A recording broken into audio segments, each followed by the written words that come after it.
My name is Jasper. I'm 26, living in a quiet little town tucked on the edge of Denver, Colorado, where the mountains rise like ancient sentinels guarding forgotten secrets. I work part-time as a climbing instructor for a local adventure outfit. I guide folks up sheer rock faces and show them how to tie a solid knot. It's not a fortune, but it keeps me outdoors, with calloused hands and worn boots. That's all I need. My life is straightforward. A one-bedroom apartment with a weathered porch, an old truck parked out front, and a coffee maker that's seen better days. I've never craved much. I've always been the guy who hangs back, stays low-key. I was born here. I know most folks by their first names. But I don't get too attached. A while back, I dated a girl with dreams bigger than this town could hold. City lights, sky-high ambitions. She left. I stayed. I figured that was the end of my complicated chases. Then I met Sloane. She didn't fit with anyone around here. Sloane is 42, a friend of my mom's from a book club they started ages ago. The first time I saw her was at a climbing workshop I was leading for the adventure group. She walked in, calm and poised, in hiking boots and a faded jacket, like she'd just stepped off a trail in Patagonia. My mom had mentioned her before tales of Sloane solo trekking the Amazon, carrying that effortless grace that could hush a room without trying. She wasn't loud or showy, just there. Dark hair pulled back, silver strands catching the light, and eyes that had seen more than most. I fell for her right away, maybe too hard, but she was my mom's friend, older, out of reach in every way. So I kept my distance. Polite nods. Small talk about gear or weather, that shifted on a group outing to Crystal Ridge. It's a half-day hike with a gondola lift to the summit, a spot where the Rockies stretch forever, like they're propping up the sky itself. The crew was mixed. Regulars, new faces, about 20 in all. Sloane had signed up. No surprise there. She'd been joining more of our trips, always asking sharp questions about routes or safety harnesses. I'd catch myself watching her sometimes. The way she moved with purpose, like she'd mapped every step in her mind. That day, the air was crisp, scented with pine and frost. We gathered at the base, by the gondola station, in the usual pre-launch buzz. Packs checked, zippers pulled, laughter cutting too loud. The cabins held just 6 at a time, weight limits and all. We split into groups. I was in the first one with 5 others, mostly younger hikers I'd trained before. Sloane was in the second, right behind us. I spotted her across the platform, adjusting her pack, her breath puffing white in the chill. Our eyes met. She gave a quick wave. I nodded back, ignoring the knot in my chest. The ride up was smooth. Just the hum of cables and the Rockies sliding past the windows. My group hit the summit in minutes, stepping onto a rocky platform with a jaw-dropping view. We were supposed to wait for the rest, line up for a group photo, crack open water bottles. I was double-checking my harness, making sure everyone's gear was solid, when the gondola let out a harsh groan and froze. A murmur rippled through us. Someone muttered, "This isn't good." I grabbed the radio from the station attendant, a guy named Paul, who looked more annoyed than alarmed. "What's going on?" I asked. "Sit tight," he said, scratching his beard. Lightning hit the control room below. Power's out. Backup generators fried too. My gut twisted. How long to fix? Hours, maybe? Tech crews were coming, but it was chaos down there. I turned to the platform's edge, snagging binoculars from the supply kit. The second cabin was stuck halfway up, swaying gently in the breeze. I focused in, heart pounding. There she was. Sloane, pressed to the glass, face pale but steady. The other passengers looked rattled, one guy pacing the tight space, but Sloane sat still, hands clasped, staring out like she could will the thing forward. "Is this cable line secure?" I asked Paul. He shrugged. "Should hold, but wind's picking up. What if it doesn't?" He didn't finish the thought. No need. I knew Sloane had vertigo if she stayed high too long. She'd mentioned it once in training, casual as anything. But I'd seen her hands shake during a high rappel from a ledge. Hours in a swinging box, hundreds of feet off the ground. Not just uncomfortable, dangerous. I handed back the binoculars and headed for the gear shed. My mind was already racing, mapping cables, anchors, the emergency line running parallel to the main track. I'd trained on it before, rappelling with Sloane. She'd laughed then, calling me reckless for swinging too wild. Now, it was my only shot. "Where you headed?" Paul called after me. I didn't turn, getting her out. I bolted to the summit shed, boots crunching gravel. The wind was rising, a low howl through the pines, biting at my knuckles. My group milled on the platform, some peering over the edge, others grumbling about the stuck cabin. I tuned them out. My focus was Sloane, that pale face through the lenses. The way her hands had clenched like she was holding herself together from the inside. In the shed, I grabbed a climbing harness, a coil of emergency rope, and a fistful of carabiners. The gear felt like home, its weight grounding me. I'd climbed in worse, but never with a life on the line. Paul caught up as I buckled the harness, his face flushed from the run. "Jasper, what the hell are you doing?" he yelled, voice half lost in the gusts. "Going down there," I said, threading rope through my belt.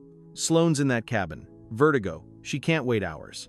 "You're not rescue." He grabbed my arm. "Cables are stable, but that emergency line isn't built for this. You slip, you're done." I shook him off, checking carabiners. "I've climbed it with her. I know what I'm doing." Paul's eyes narrowed. "This personal?" I froze, hands pausing on the rope. "Personal." The word hit harder than it should. I thought of Sloane's laugh during our drills, how she'd tease my stance, those stolen glances when she didn't notice. Yeah, it was personal. But more than that, I knew her limits.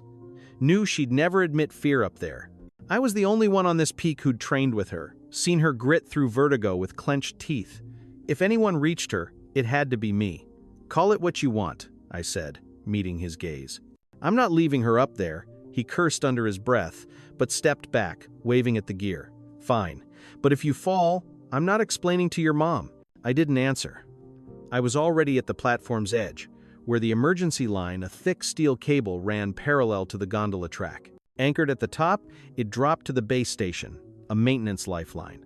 I'd scaled it once in a drill with Sloane. She'd dared me, saying, "If you can't handle a little swing, you're not ready for the real thing." Now, that swing was all between her and endless waiting in a dangling death trap. I clipped my harness to the line, double-checking the carabiner lock. Wind tugged my jacket.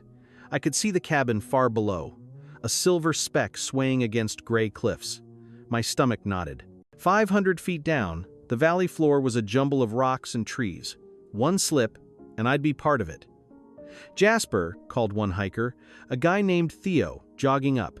"You sure?" "Pros are coming." "They're too far," I said, tightening my gloves. "She's got vertigo. She won't last." Theo shook his head but didn't push. He handed me a walkie-talkie. "Take this at least. Channel 2. We'll keep base looped in." I clipped it on and nodded. Then I launched onto the line, my weight pulling it taut.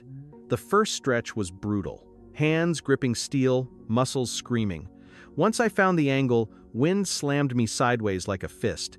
I locked my core and moved slide, clip, clip. Each shift was deliberate. My breath steady but roaring in my ears. I didn't look down, didn't think of falling, only her. The cabin was maybe 200 yards off, but it felt miles. Every few clips, I'd glance up, seeing it rock in the gusts. Arms burned, fingers numb on cold metal. The walkie crackled. "Jasper, you good?" Theo's voice.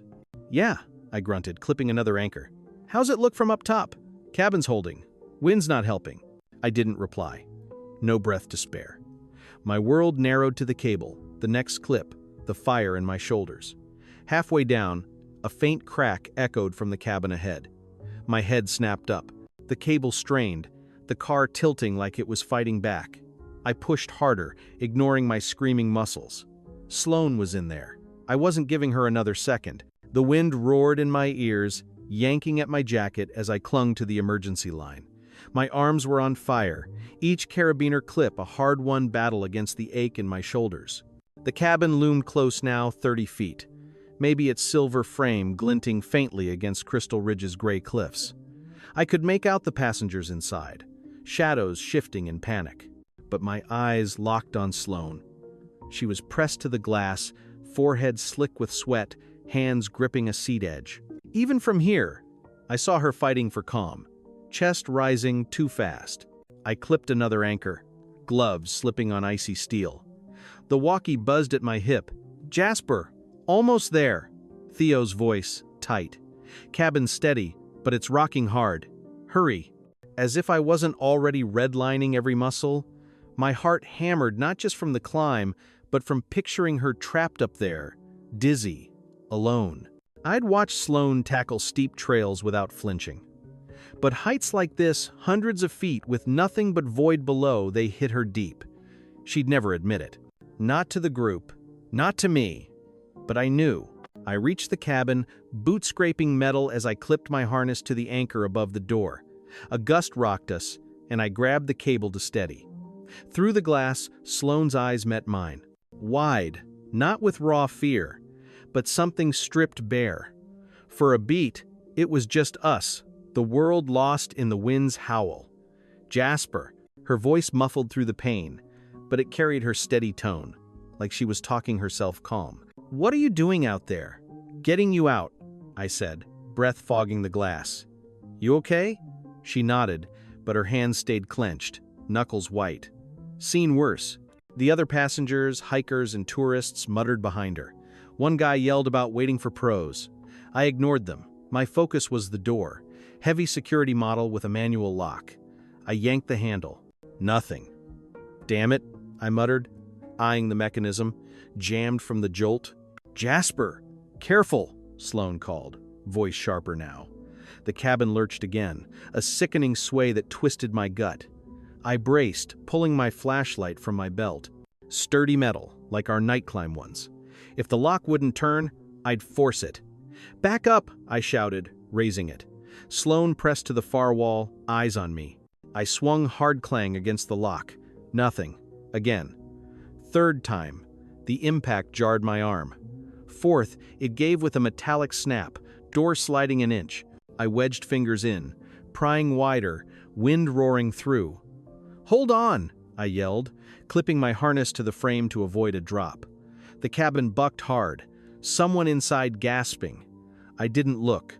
Shoved the door enough to squeeze through, stumbling in as another gust hit. The door slammed shut behind me, echoing in the tight space. Sloane was right there, hands clutching my jacket like an anchor. Her face pale, breaths ragged. But she managed a faint smile. "You're insane. You know that?" "Yeah." "You're welcome," I shot back, catching my breath. Her hand stayed on me and I felt her slight shake. Up close, she looked different. Not the poised woman who'd trekked jungles, but human, vulnerable. It hit me deeper than I expected. "Jasper," she whispered, voice low. "Why'd you come? You could have waited." I looked at her, words spilling before I could stop them. "Because I know you. You'd gut it out here till you couldn't. I wasn't letting that happen." Her eyes softened, just a flicker, before she looked away. "I'm fine," she said, like she was convincing herself. "Seen worse." "You don't have to," I replied. "Not this time." She went quiet, leaning into me, forehead on my shoulder. I wrapped an arm around her, steadying us as the cabin swayed. The others watched, whispering. I didn't care. For the first time, she wasn't my mom's friend. Just Sloane. And in that moment, with wind screaming outside and the cabin creaking around us, I felt something shift. Not just the car, us. The walkie crackled. "Jasper, you there?" Paul's voice. "Yeah," I said, arm still around her. "I'm inside, but we're not staying." Sloane looked up, eyes sharper. "What does that mean?" "Means we're getting out. This thing's not safe." I'm not waiting for it to give. The cabin groaned under a fresh gust, its metal frame cracking like a plea for mercy. Inside, the air hung thick with tension. The 5 other passengers murmured. One man gripped the rail till his knuckles bleached white. Sloane stayed pressed to me, her breathing easing, but her hands still trembled. I felt her heartbeat through my jacket fast, uneven, and it squeezed my chest. We couldn't wait. The cable held, but every sway screamed warning. I pulled back just enough to meet her eyes, her face pale but gaze fierce, like she was willing control. "We move," I said low, not to spook the rest. "Maintenance pylon halfway down the line." If we hit it, we're safe. Her eyes widened. You want us climbing out of here, Jasper? That's crazy. Crazier than sitting in a tin can waiting to drop, I countered, glancing at the pitching floor. I've got the gear. I can lower us. She shook her head, whispering, You can't carry us both. I'm too heavy. I'm not leaving you, I cut in. Sharper than meant. Her eyes locked on mine, something raw passing between us. For a second, no cabin, no wind. Just her trust in me. My refusal to let her down. I softened. I've got this, Sloane. We've climbed together. You know I can. She swallowed, then nodded. Okay. But if we fall, I'll haunt you. I cracked a half smile. Deal. The others overheard now, murmurs turning to protests. You're not serious, said a guy in a red jacket, voice pitching high. We wait for rescue. Wait if you want, I said, unclipping an extra harness from my belt. I'm not. I turned to Sloane, handing her the harness. Strap in tight. She took it, hands steadier as she threaded the loops, cinching straps. I checked her clips, fingers brushing her waist. Our eyes met again. No words, just a look, saying she was in. I clipped my harness to the outer emergency line, then tied a second rope between us. Wind howled through the open door, cold, nipping my face. Ready? I asked, gripping the rope. She nodded, voice soft. Don't let go. Never, I promised. And I meant it. I went first, hoisting onto the cable, boots braced on the frame. The drop below swirled rocks, trees in a dizzy blur, but I fixed on the line, the pylon 50 yards off. It was a sturdy steel tower, with a platform for maintenance crews. Reach it, and we were clear. I clipped my carabiner, then signaled Sloane. She paused at the doorframe, hands tight, then stepped out, harness linked to mine. Wind slammed us, pinning her to the cabin. She gasped, fingers digging my arm. I've got you, I said, steadying. Follow me, one clip at a time. We inched along, slow and grueling, the cable humming under us.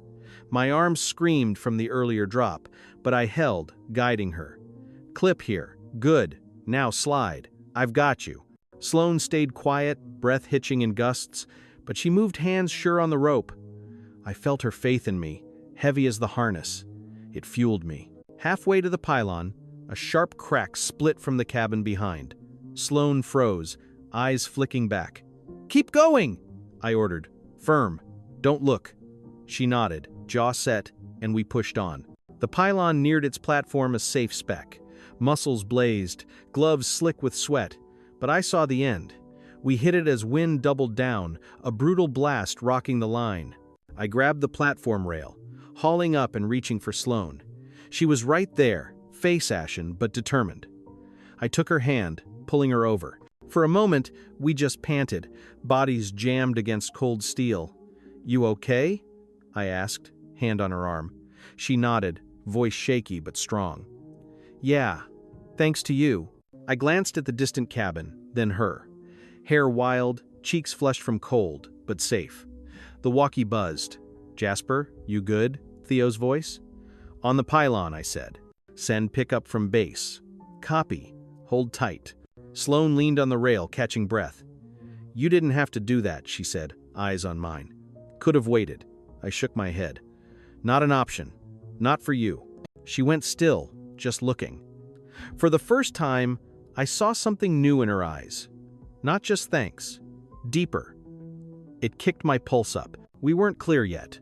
But standing there, hands brushing, I knew I'd climb 100 lines for that look again. The maintenance pylon felt like solid ground after the cabin's nightmare sway. Sloane leaned against the rail, breath still uneven, hair tangled by the wind. I stood close, one hand on our connecting rope, the other hovering near her arm in case the dizziness crept back. The Rockies sprawled below, vast and uncaring. Up here, though, it was just us, the wind, the faint crackle of the walkie at my hip.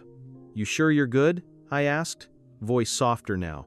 Adrenaline fading, leaving muscles heavy and my chest tight with something else. The way she looked at me like I'd done more than scale a cable. She nodded, brushing a strand from her face. I'm okay, Jasper. Just rattled.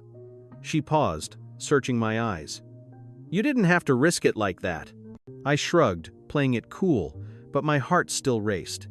Couldn't leave you hanging. Not your style to sit idle anyway. She let out a small laugh. Fragile, real. You know me too well.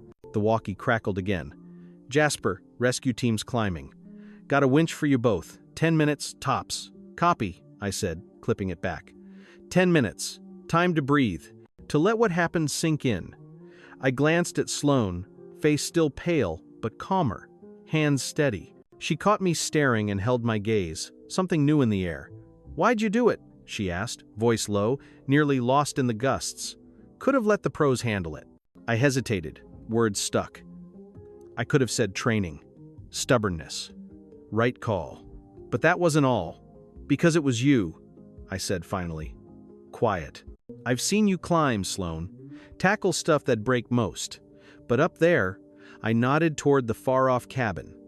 I knew you'd push through alone. Couldn't let you. Her eyes warmed, and for a flash, she wasn't the Amazon trekker or crowd charmer. Just human. Unarmored. Like she'd carried too much. Too long. I'm not used to folks stepping up like that, she said. Not the way you did. Before I could reply, a motor hummed up the mountain. Rescue team. Winch rising the emergency line from base. Time was short. I wanted to hold the moment, but words failed. Instead, I stayed put, shoulders brushing, wind pulling at us both. The team reached us quick, 2 guys in orange vests, harnesses beefier than mine. They clipped us in. We descended to base, world steadying, with every foot dropped. Sloane was quiet, her hand grazing mine once we hit solid ground. The other passengers were there already, wrapped in blankets, swapping stories over chatter. I skipped the crowd, followed Sloane to the med tent, where a paramedic checked her for shock. She was fine, just dehydrated, a touch lightheaded from altitude. I grabbed a folding chair beside her, under canvas snapping in the breeze. He handed her water and left us alone. Sloane sipped, then met my eyes still red-rimmed from strain. Jasper, she said, voice steady now. Thanks for not treating me like I was too old to need saving, or too tough to admit I was scared. I smiled, leaning in. Nothing to prove with me. I've seen you at your grit, seen you shake up there. You're still you. And that's enough. She reached out, hand on mine, warm, sure. You're more than I gave you credit for. Always saw you as my friend's kid, but you're not. The air between us hummed, not fear anymore, but fresh possibility. I didn't push, just nodded, letting it settle. Back home a bit later, the Crystal Ridge rush fading into small-town rhythm. I was fixing a loose porch board when mail came. Tucked among bills, a plain envelope, no return address. Inside, a simple handwritten card. Next time you climb something reckless, let me pick the spot. Sloane. Below, a trailhead address, Easy Hill outside town. No gondolas in sight. I grinned, pulling my phone. Fingers hovered, then typed, "No more rescues next time. I hike with you from the start." Her reply pinged fast. "Deal. Don't be late." I leaned on the porch rail, card in hand. Rockies loomed distant, steady, and silent. I didn't know where it'd lead. Didn't need to. For now, it was enough we'd walk the same trail. Side by side. No cables, no cliffs between us. In the steepest corners of our lives where uncertainty's wind howls like it did on Crystal Ridge, there's this timeless truth. Courage isn't fearlessness. It's the heart's pull to reach out. Vertigo be damned. Picture me, Jasper, that quiet Rockies guy, dangling from a steel cable, muscles burning, soul stirring not for glory, but for Sloane. A woman whose strength and hidden soft spots wrapped in one. With eyes that cross the Amazon, she won't own her vertigo. She fights it quiet, like we all mask cracks behind calm smiles. Yet in that swaying cabin, teetering on the edge, I dove into the unknown. Not for show, but for that deep tie, woven in casual drills, stolen glances revealing the real. I didn't just pull her from a physical drop. I gave her room to be human, to shake without shame, to lean. That's this story's gold. In a world demanding unbreakable, daring to ask help or offer, it is freedom's boldest move. It's owning our lives aren't solo hero quests, but shared paths, where a spark of love, that budding, shy, fierce kind, turns terror to a bridge. And you, friend, what's your cable? That courage moment that flipped everything? Drop it in the comments if this hit home. Hit subscribe for more tales reminding us life's fragile beauty. Together, let's climb the human side. See you for the next climb.